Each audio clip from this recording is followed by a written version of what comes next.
नमस्कार। स्टैट्स पर चर्चा पार्ट 6 में आपका हार्दिक स्वागत है। नमस्कार बंधुओं, पिछले क्लास में हम लोगों ने स्पीयरमैन रैंक की चर्चा की थी। थोड़ा सा छूट गया था क्योंकि उसमें हम लोगों ने एक उदाहरण के माध्यम से समझाने की कोशिश की थी जिसमें रैंक रिपीट नहीं होता था। इस बार हम लोग उदाहरण ऐसा लेंगे जिसमें रैंक रिपीट होते हैं। जैसा कि आप रिकॉल कर सकते हैं, स्पीयरमैन रैंक कोरिलेशन क्या है। यहाँ पर ऑर्डिनल टाइप ऑफ डेटा का एसोसिएशन देखा जाता है कोवेरिएबल्स में, और यह एक नॉन पैरामीट्रिक टेस्ट भी है। और चार्ल्स एडवर्ड स्पीयरमैन ने 1904 में इसकी ब्रिटिश साइकोलॉजिस्ट है, उन्होंने इसको इजाद किया था। This method is suitable when the data is qualitative type of data, most important point. ठीक है, तो सर आज हमको एक उदाहरण के माध्यम से समझाएंगे जहाँ पर रैंक रिपीट होता है, तब हम कैसे कोरिलेशन कोएफिशिएंट स्पीयरमैन का निकालते हैं। तो मेनली आज का टॉपिक है कि when ranks repeat, how do we use Spearman's rank coefficient of correlation. This is our topic कि जब रैंक रिपीट होता है तब स्पीयरमैन मेथड का यूज हम कैसे करते हैं। तो इसमें दो मुख्य अहम बातें हैं। How to assign the rank. Yes, पहला है कि रैंकिंग कैसे करें जब इक्वल है तो। और दूसरी बात यदि रैंकिंग इक्वल है तो जो पुराना वाला फॉर्मूला था रैंकिंग इक्वल नहीं है तो उसमें क्या एडजस्टमेंट करें। So how to make adjustment to the previous formula when rank repeats. So two things. तो सबसे पहली बात ये करते हैं कि जब रैंक रिपीट होता है, मान लीजिए कि रैंक रिपीट हुआ, सपोज एट कि 30 जो एक डिजिट है, एक स्कोर है, वो 3 बार रिपीट हुआ। तो बेसिक फंडामेंटल ये है कि आप 30 3 बार है तो आप मान लीजिए कि उसमें स्लाइटली डिफरेंट है, सपोज दैट। तो मान लीजिए कि 30 3 बार है तो 1 2 3 रैंक हो गया। यदि स्टार्टिंग में ही ये हाईएस्ट है, सपोज दैट, तो 1 2 3 हो गया। मन में ये मानना है कि स्लाइटली डिफरेंट है, लेकिन ऐसा तो है नहीं। एज्यूम करना है। हाँ, एज्यूम करना है। तो ऐसा तो है नहीं। तो आप क्या कीजिए, मान लीजिए फर्स्ट सेकंड थर्ड रैंक, ठीक है, तीनों को आप प्लस कर दीजिए। तो 1 2 और 3 तीनों प्लस होगा। 6 और 3 डिजिट्स थे तो 3 से डिवाइड कर दीजिए तो 2 आया। तो 2 हर जगह होगा। 2 रैंक तीनों के सामने होगा जो 30 30 है। जबकि हमने एज्यूम क्या किया, 30 में तीनों 30 में हल्का सा माइनर डिफरेंस है, ऐसा हमने एज्यूम किया था। बट अब 2 2 आ गया। बट देखा जाए तो मतलब हमने स्लाइटली एज्यूम किया था कि डिफरेंट है और यहाँ इक्वल असाइन कर रहे हैं। इसलिए जरूरी है कि हम फॉर्मूले में कुछ एडजस्टमेंट करें इस एरर को अवॉइड करना। उसके बाद भी जैसे 1 2 3 लिए थे ना जी, तो जो नेक्स्ट वेरिएबल आएगा वो 4th रैंक पर आएगा। हाँ, जब आपने 2 2 दे दिया तो थर्ड से रैंकिंग शुरू नहीं होगा, फिर फोर्थ से शुरू होगा, क्योंकि हमने 1 2 3 रैंकिंग ले लिया है। 2 is the average of 3 ranks. ठीक है, इसका हम विस्तार से जब हम एक केस स्टडी के माध्यम से करेंगे तो वहां समझ में आएगा। दूसरी बात कि फॉर्मूले में एडजस्टमेंट करने की क्यों जरूरत है, क्योंकि हमने माना कि स्लाइटली डिफरेंट है बट ट्रीट कर रहे हैं इक्वल। तो थोड़ा सा फॉर्मूले में जो पहला फॉर्मूला था रैंक जब रिपीट नहीं होता उसमें एडजस्टमेंट करने की जरूरत है। ठीक सर, ठीक है। तो मेरे ख्याल से एक केस स्टडी यानी कि न्यूमेरिकल एग्जांपल्स की सहायता से हम स्टडी करने जा रहे हैं और उसमें फिर इंटरप्रिटेशन पार्ट पर ज्यादा हम फोकस करेंगे। तो मान लिया जाए कि एक स्टूडेंट 2 एग्जामिनेशन उसने दिया, एक इंग्लिश का दिया और दूसरा स्टैट्स का दिया, और ऐसे हमने 8 स्टूडेंट्स के डेटा कलेक्ट किए। 8 students appeared in 2 examination, English and, हाँ कुछ भी ले सकते हैं, आप जूलॉजी ले लीजिए, आप जो कहेंगे वही लेंगे। मार्क्स इन, आप सब्जेक्ट का नाम बता दीजिए। जूलॉजी और कॉमर्स। तो ये जो हो गया आपका, नहीं एक ही बच्चा जूलॉजी और कॉमर्स दोनों नहीं ले सकता। साइंस ले सकता है, साइंस ले सकता है, कॉमर्स ले सकता है। ठीक है, इंग्लिश ठीक है। इसलिए जो है आपने कहा तो आपकी बात, लेकिन फिर यहाँ पर इनफिजिबल हो गया इंग्लिश। ठीक है, इसको x मान लीजिए। मार्क्स इन स्टैटिस्टिक्स, इसको आप y मान लीजिए, ठीक है। अब मैं सर आपसे आग्रह करूंगा कि इनके मार्क्स बताया जाए। इंग्लिश का बता। यस। 15, 20, 28, 12, 15, 20, 28, 12, 40, 60, 20, 80, 40, 60, 20, 80 काफी है। 8 स्टूडेंट्स के होने चाहिए। हाँ ठीक है, आगे। अब कोरेस्पॉन्डिंग मार्क्स लिखिए स्टैट्स का। हाँ 40, 30, 50, 30, 40, 30, 50, 30, 30। 20, 10, 30, 60। इसका मतलब ये हुआ कि जिस बच्चे को इंग्लिश में 15 मार्क्स आए हैं, उसी बच्चे को स्टैटिस्टिक्स में 40 मार्क्स। 40 मार्क्स। यानी कि ये जो पेयर है वो एक सिंगल बच्चे का रिजल्ट शो कर रहा है। और इस स्पीयरमैन रैंक के माध्यम से हम ये जानने की कोशिश कर रहे हैं कि कहीं इंग्लिश में लाए हुए मार्क्स और स्टैट्स में लाए हुए मार्क्स दोनों में कोई संबंध है क्या, कोई कोरिलेशन है या नहीं? कोरिलेशन है क्या, यस, ये देखना चाहते हैं। राइट। कि इंग्लिश में ज्यादा नंबर लाने वाला कहीं कॉमर्स में भी ज्यादा नंबर ला रहा हो या कम ला रहा हो। तो सर हमने पिछले एपिसोड में बात किया था कि रैंकिंग या तो हाईएस्ट से हम शुरू कर सकते हैं या लोएस्ट से, आंसर पर कोई फर्क नहीं पड़ेगा। लेकिन जो हम एक्स के लिए एडॉप्ट कर रहे हैं वही वाई के लिए। हाँ, तो R1 कोरेस्पॉन्डिंग मार्क्स है ना। तो सर R1 का मतलब ये है कि इंग्लिश में जो मार्क्स आए उसका रैंकिंग क्या है। हाँ। और R2 का मतलब है कि जो स्टैटिस्टिक्स में जो रैंक आए उसके। तो सर इसका रैंकिंग करते हैं। अब देखिए सबसे पहले लोएस्ट वाला चुनिए। 12 को 1 कीजिए। लोएस्ट से लेंगे, लोएस्ट से लेते हैं। हाँ, कोई किसी से भी ले सकते हैं। हाँ। तो 12 1 कर देते हैं। उसके बाद 15 2, 2 मतलब किसी से भी कर सकते हैं, ऐसा कंफ्यूज करें। हाँ। लेकिन अब इसमें लोएस्ट को सर आप चूज किए हैं तो इधर वाले इसमें में भी लोएस्ट कर लेंगे। इस चीज का ध्यान रखना पड़ेगा। हाँ, 20 3 हो गया। हाँ 3 यहाँ भी 20 है। 20 है। तो इसको थोड़ा मार्क कर देते हैं सर, कि एक थोड़ा सा मार्क अंडरलाइन कर देते हैं। 20 यहाँ भी है और 20 यहाँ भी है। रिपीट है।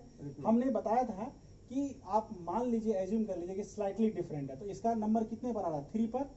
तो इसको एज्यूम कर लीजिए कि 4 पर आ रहा है, बट है नहीं ऐसा। तो 3 और 4 का एवरेज लेना पड़ेगा, दैट विल बी 3.5। तो 3.5 आप यहाँ लिखेंगे और वही 3.5 आप यहाँ भी लिखेंगे। लेकिन ध्यान रहे कि 4 तक रैंकिंग हो चुकी है। हाँ, 3.5 ठीक है। अब सर 20 के बाद कौन सा नंबर आ रहा है? 20 के बाद 28। तो यहाँ पर आप 4 नहीं लिखेंगे, 5 लिखेंगे। ये ध्यान देने वाली बात है। उसके बाद 40 आ रहा है, 40 आ रहा है। 6, 60, 7 एंड देन 8। तो यहाँ ध्यान देने योग्य बात ये है, ये जानबूझ के रहने दीजिए कि ये जो हाँ मार्क करने के लिए इसको ऐसे हम बॉक्स में हाईलाइट कर देते हैं। ये बाद में और भी जरूरत होगी। तो ये रैंक रिपीट हुआ है, तो ये 20 का रिपीट हुआ है। अब ये 20 जो है वो, अब जब हम रैंकिंग कर रहे थे तो 3rd और 4th पर आ रहा था। हमने ये एज्यूम किया कि चलिए स्लाइटली डिफरेंट होगा, तो उसके बाद एवरेज लिया तो 3.5। तो ये जो एवरेज इक्वल था, इसलिए एवरेज ये फॉर्मूला में काम आएगा। हाँ, अब जो एवरेज लिया वही एवरेज हम इस 20 के सामने भी लिखेंगे और इस 20 के सामने भी लिखेंगे। क्लियर है? फॉर्मूला में आएगा ना ये यूज? हाँ, आगे करेंगे यूज, आगे हम करेंगे। फिलहाल अभी जो है हम लोग रैंकिंग पर ध्यान दे रहे हैं। ठीक है सर। अब जो है सर आपसे आग्रह है कि मार्क्स जो स्टैटिस्टिक्स में है उसकी रैंकिंग आप करें। तो मैं आपको हेल्प कर रहा हूँ। सबसे लोएस्ट 10 है सर। अच्छा 1 यहाँ लिखिए। 1 इसके सामने, ये ठीक सामने, ये तो उल्टा पुल्टा हो जाएगा। हाँ 1। अब इसके बाद कौन सा है? हाँ, तो 2। अब देखिए सर 33 बार है।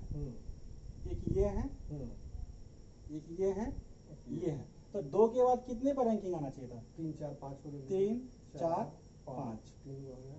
5 4 9 3 12 4 आया। 4 आया। तो इसके सामने भी 4 लिखेंगे आप, इसके सामने भी 4 लिखेंगे और इसके सामने भी 4 लिखेंगे। हमने ये एज्यूम कर लिया कि 30 में स्लाइटली डिफरेंट होगा तो रैंकिंग 3 4 5 हो जाएगा। और उसके बाद हमने चूंकि इक्वल था तो हमने एवरेज ले लिया और सबके सामने 4 4 लिख दिया। अब चूंकि हमने 40 पर आ जाएगा। हाँ, अब जो है ये 30 तक का हमने रैंक 5th तक किया था, तो अब रैंक 6। 40 के लिए 6, देन 7 8। ध्यान रहे कि इसमें भी हमने लोएस्ट को रैंक 1 दिया था और इसमें भी लोएस्ट को रैंक 1 दिया।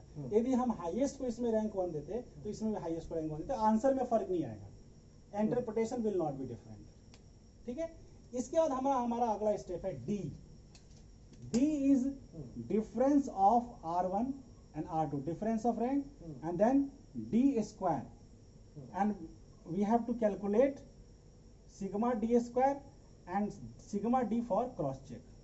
ये 0 होना चाहिए, ये 0 होगा, मस्ट 0 है तो इट मीन्स हमारा कैलकुलेशन सही है। तो इसको कर लेते हैं सर। हाँ, D1 R1 minus R2, yes, -4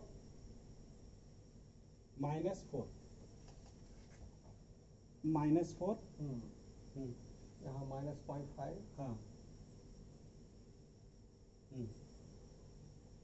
-0.5 -2, -2 इधर से उल्टा हो जाता है, -3, कोई नहीं, मैं लिख देता हूँ, नहीं ठीक है -3 +4 कुछ नहीं, +4 +6 +6 -0.5 and 0।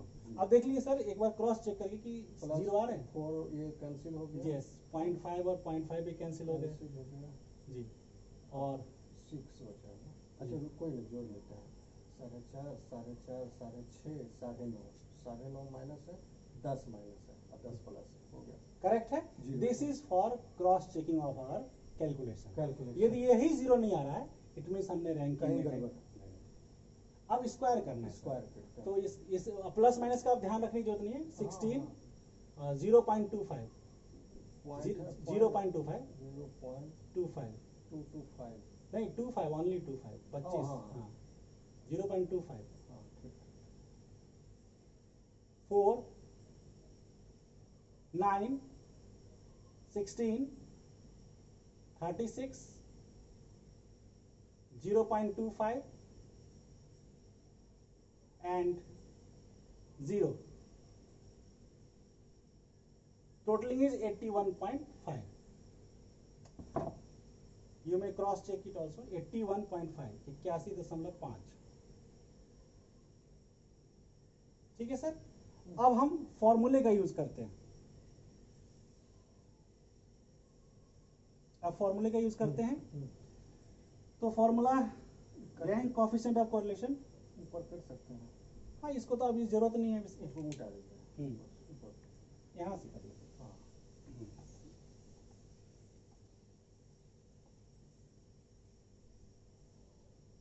So we need only two information, sigma d, that is 0. It is not required in case of our formula, but we require only sigma d square. तो sigma d square हम कहीं नोट करके रख लेते हैं।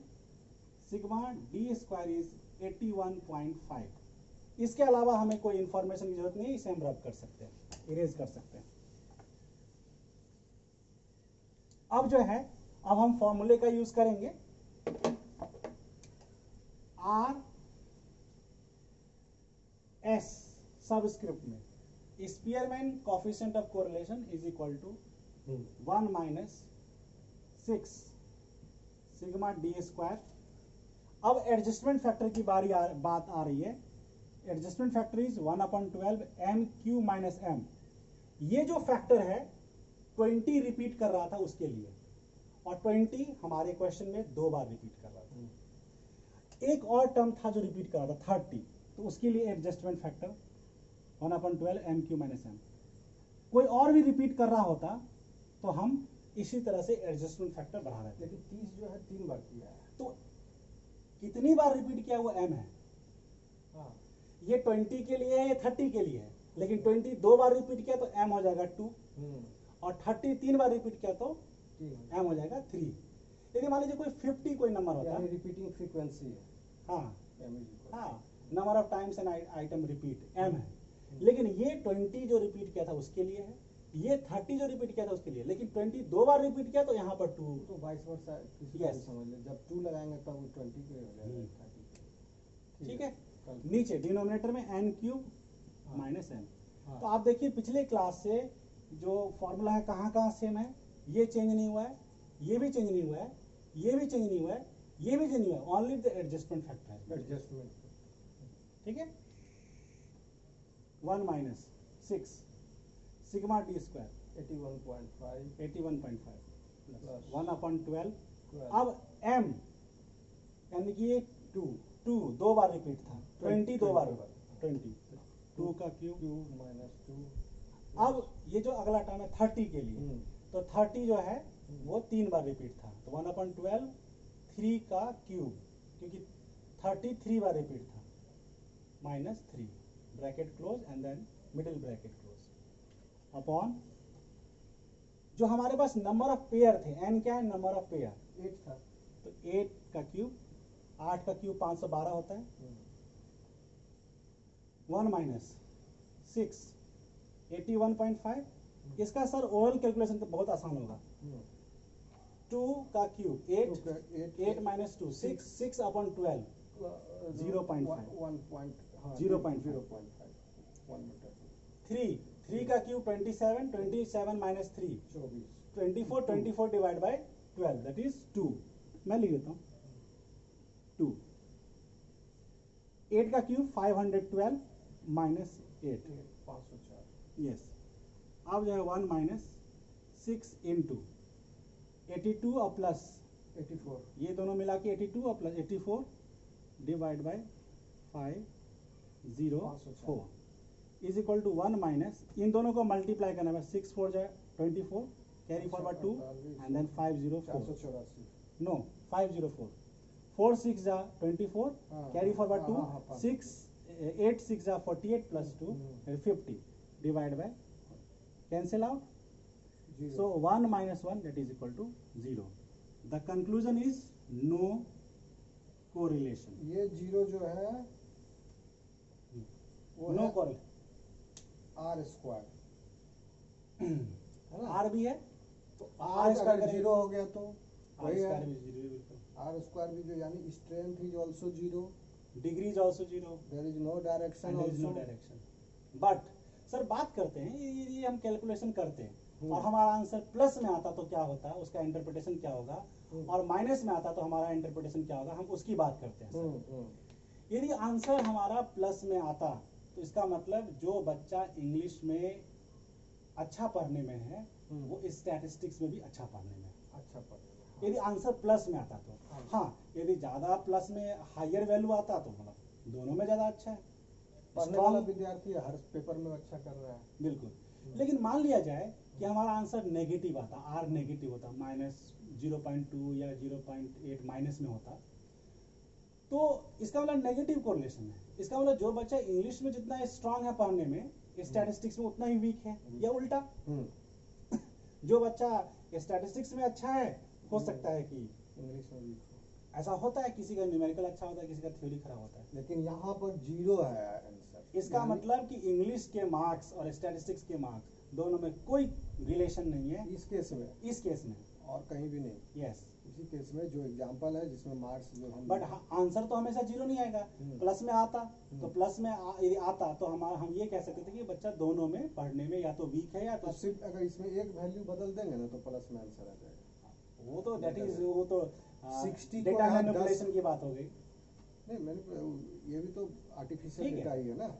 अब जैसे 60 और 10 है, इसको 50 कर दीजिए, वो तो अलग बात है हो सर, जाएगा। बट जो है इंटरप्रिटेशन, तो देयर में भी 3 टाइप्स ऑफ 0 प्लस में हो तो क्या होगा और माइनस में हो तो क्या माइनस होगा। में होगा।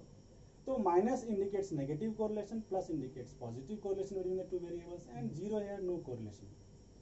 लेकिन सर स्पीयरमैन मेथड क्या, मेरा ये आपसे क्वेश्चन है कि क्या ये हमेशा यूज कर सकते हैं या क्या इसके भी कुछ लिमिटेशंस हैं? लिमिटेशन होगा, क्योंकि सबसे पहले तो ये ऑर्डिनल स्केल का मामला है, ठीक है। तो इसमें 30 से ज़्यादा नंबर ऑफ पेयर, रैंक्स जो है, अगर नंबर ऑफ पेयर्स जो है, अगर डेटा आपका 30 से ज़्यादा हो जाएगा तो वो that will not be suitable, और बहुत ज़्यादा टीडियस हो जाएगा, बहुत कम लेंदी कम आपका कैलकुलेशन हो जाएगा जी, और यूज नहीं करते हैं 30 से ज़्यादा। हाँ हाँ जनरली ठीक है। दूसरा है कि ये नॉन पैरामीट्रिक है, ठीक है। तो फ्रीक्वेंसी डिस्ट्रीब्यूशन जो है आपका, ये सब भी अप्लाई नहीं होगा। ग्रुप फ्रीक्वेंसी डिस्ट्रीब्यूशन में इसका यूज नहीं होता है। हाँ, जहाँ पर एक्स और एफ दिया होता है हाँ, वहां पर उस टाइप में ग्रुप फ्रीक्वेंसी यूज नहीं होता है। ये इसके 2 लिमिटेशंस हैं। लेकिन फिर भी सर चार्ल्स एडवर्ड स्पेयरमैन को याद रखा जाता है बहुत याद रहे, क्योंकि ये स्पीयरमैन को रैंक कोरिलेशन जो है बहुत इंपॉर्टेंट है। ये साइकोलॉजी में, साइंस में, कॉमर्स, बिजनेस में, मैनेजमेंट में, हर जगह इसका काफ़ी वाइड यूज होता है। सर मैंने आपका थीसिस दिखा था, उसमें हाँ। स्पीयरमैन का कुछ था। मेरे खुद के थीसिस में, पीएचडी थीसिस में स्पीयरमैन रैंक कोरिलेशन का काफ़ी यूज है डेटा एनालिसिस में, तो इसलिए ये काफ़ी अच्छी चीज़ है स्पीयरमैन रैंक कोरिलेशन कोएफिशिएंट, और ये जानना जरूरी है। तो सर ये कंक्लूजन पर हम आते हैं कि जब स्पीयरमैन मेथड का यूज तब करना चाहिए जब डेटा क्वालिटेटिव हो। इसका कुछ लिमिटेशन है, फिर भी इसका रिसर्च में काफी और जब आपका डेटा का सैंपल साइज कम होता है और ऑर्डिनल स्केल है, तब तो जरूरी यूज कीजिए। बिल्कुल यही है, स्पीयरमैन रैंक कोरिलेशन अकेला ही है टेस्ट। हाँ। और अब सर ने अगले क्लास में हम लोग यस, अब इस एपिसोड में विदा लेने का वक्त आ गया है। और जैसा कि कोरिलेशन अब हम जो कि हमने कार्ल पियर्सन और स्पीयरमैन मेथड हमने डिस्कस किया, अब हम अगले एपिसोड में रिग्रेशन एनालिसिस की बात करेंगे। सर हम लोग कोरिलेशन एनालिसिस पूरा कवर कर चुके हैं अभी आज तक। हाँ, कुछ रिग्रेशन में भी चर्चा होगी, दोनों में डिफरेंस भी करेंगे, कोरिलेशन और रिग्रेशन में क्या फर्क है आगे आने वाले एपिसोड। एसोसिएशन तो पूरा कवर कर दिया है। Association, Spearman is complete. Spearman also हो गया, कार्ल पियर्सन हो गया, ठीक है ना। का स्क्वायर रह गया। हाँ, एसोसिएशन में का स्क्वायर, लेकिन सब पहले रिग्रेशन कर लेंगे, उसके बाद का स्क्वायर थोड़ा सा आगे हम डिस्कस करेंगे। ठीक ठीक, मतलब का स्क्वायर से हम सिलेबस एंड करेंगे। हमारी प्लानिंग ये है कि का स्क्वायर टेस्ट, उसके बाद एनोवा वगैरह, एनोवा उससे पहले चर्चा कर लेंगे। तो का स्क्वायर सबसे लास्ट में कीजिए। हाँ, लास्ट में करेंगे। ओके, ठीक है श्रोता बंधुओं, आशा है आपको यह वीडियो लेक्चर लाभान्वित करेगा। धन्यवाद। धन्यवाद।